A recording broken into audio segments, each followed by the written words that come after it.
Have you ever felt pressured or pressured somebody else to get a quick fix to a disagreement so you can all just move on? Well, I sure have, and I think it's pretty common. It reminds me of being in the same vein as this popular statement that you should never go to bed angry. People keep asking me if I agree with that, and I have to say, not really, I don't. I think it's too general and misunderstood, but more about that in a minute. So in this video, I am going to share how quick resolution, forced resolution, can really backfire on you. And why is it that that happens? And what do you do about it? And then at the end, I'm going to share one really big caveat. So I'd like to start out with a personal story.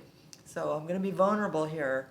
Many years ago, when there was a situation where there was disagreement, we were trying to get agreement, I found that when people had this certainty and intensity about their position, what would happen to me is that I would just get really quiet and I wouldn't say anything.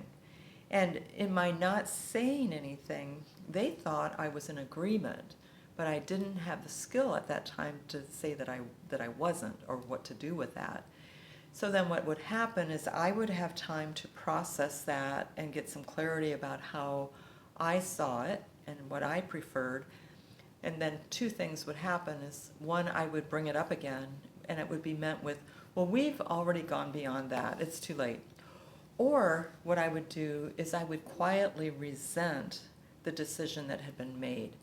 And that's not good either. But that's really typical. Can you relate to that at all? But what happens when we have forced quick resolution, it oftentimes excludes people, and you get subpar results, and you erode the trust and the comfort level people have in an organization. So there's some real fallouts to that, and that's why it backfires. But how does that happen? Why does this happen? Well, it's very simple, actually, is that people have different time requirements to process information and make a decision. Some people need more time and space than others. Some people are really uncomfortable with letting things drag on. This creates the whole dynamic of forced agreement that really backfires. On an individual level, here's some suggestions. If you're one of those people that needs more time, instead of being silent, here's what you say. I need more time to consider this. It's important to me.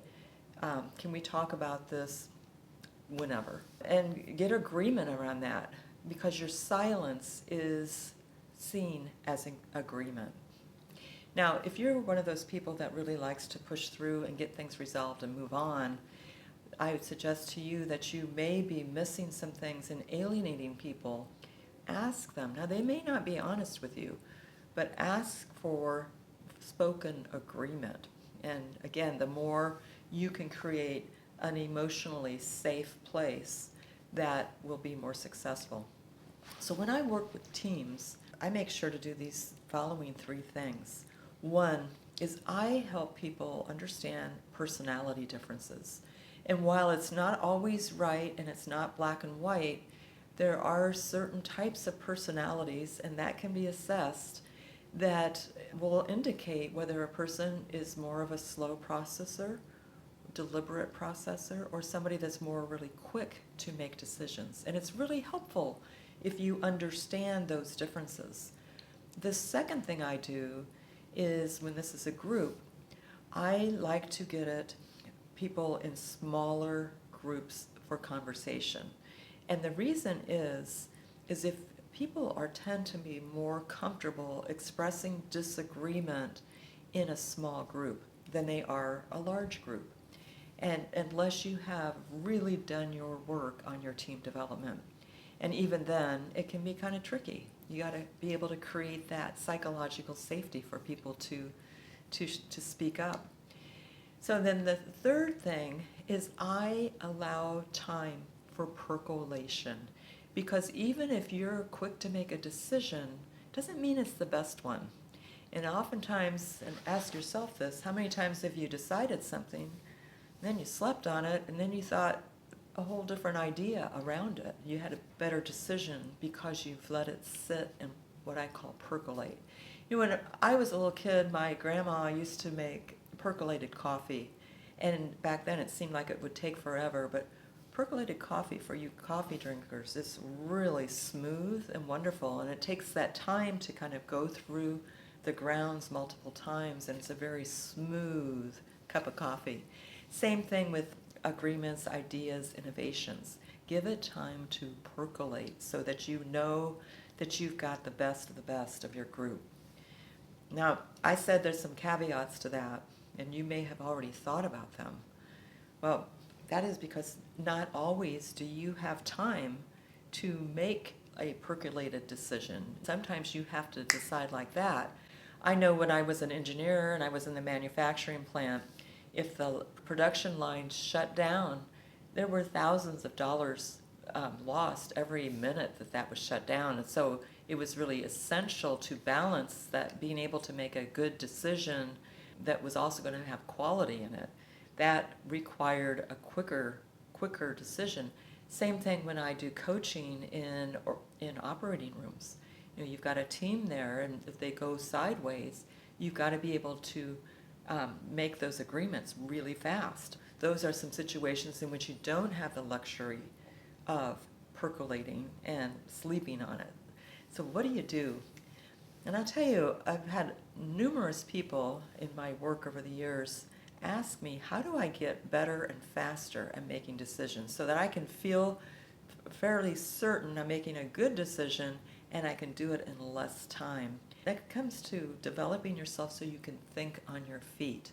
And that's exactly what I do in my work with Spiral Impact, is really helping people find their focused energy, you know, being comfortable within their own skin, and being able to find that quiet place within themselves at any moment that they can really process, and also increasing their knowledge, not just about whatever it is that they're doing, but also about the people they're working with. And then also being really clear on intention in terms of what are the priorities in these situations. It's a skill you can improve upon. I know I have.